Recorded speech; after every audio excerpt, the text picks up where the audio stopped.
Bonjour, aujourd'hui on va regarder de près les mouvements récents sur le marché des cryptos.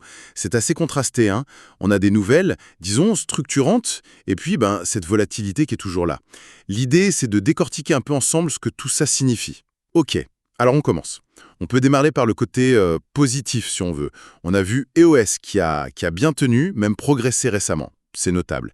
Et puis, il y a Tether, l'émetteur du gros stablecoin, vous savez, ces cryptos adossés au dollar.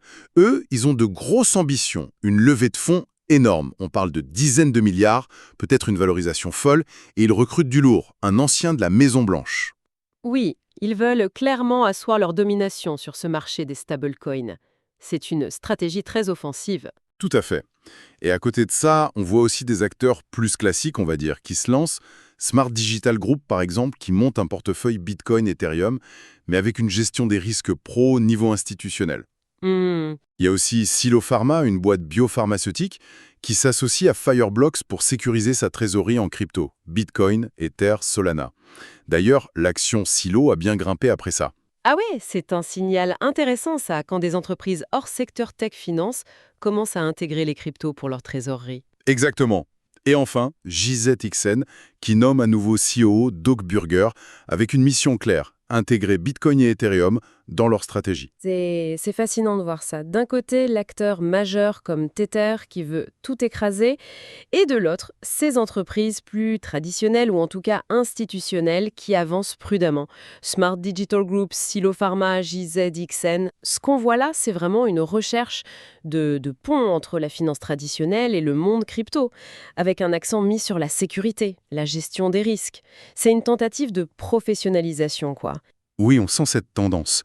Mais est-ce que c'est déjà une vague de fond, cette adoption institutionnelle, ou on est encore sur des initiatives un peu pionnières? Bonne question. Je dirais qu'on est entre les deux, peut-être. Ce n'est plus anecdotique, il y a une vraie tendance. Mais on n'a pas encore atteint la masse critique qui changerait vraiment la perception générale du risque.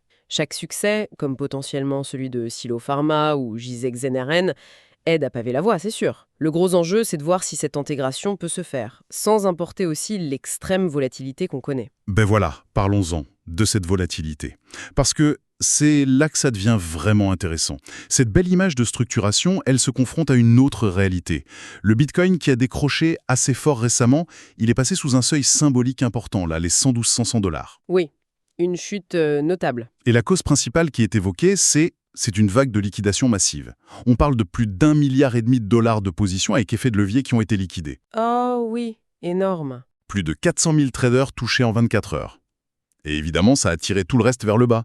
Les altcoins ont suivi, Ethereum a perdu presque 9%. C'est le mécanisme classique, malheureusement. L'effet de levier amplifie tout.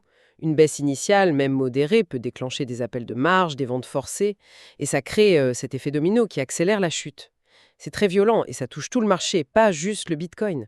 Ça montre bien que la spéculation et les risques associés sont toujours bien présents. Hmm, Mais si on garde ça avec un peu de recul, ces purges, aussi douloureuses soient-elles, elles peuvent avoir un côté Assainissant, d'accord. oui, et ça pousse aussi le marché à développer des outils de gestion du risque plus sérieux. Justement, ce que des acteurs comme Smart Digital Group essayent de faire. La crise comme moteur d'innovation en quelque sorte. Alors, au final, qu'est-ce qu'on retient de tout ça? D'un côté, on a des stratégies long terme, des investissements massifs, des boîtes classiques qui s'y mettent, une recherche de sécurité. Oui, une vraie volonté de construire quelque chose de solide. Et de l'autre, paf, une chute brutale, des liquidations en masse, un schéma spéculatif qui semble pas prêt de disparaître. C'est exactement ça.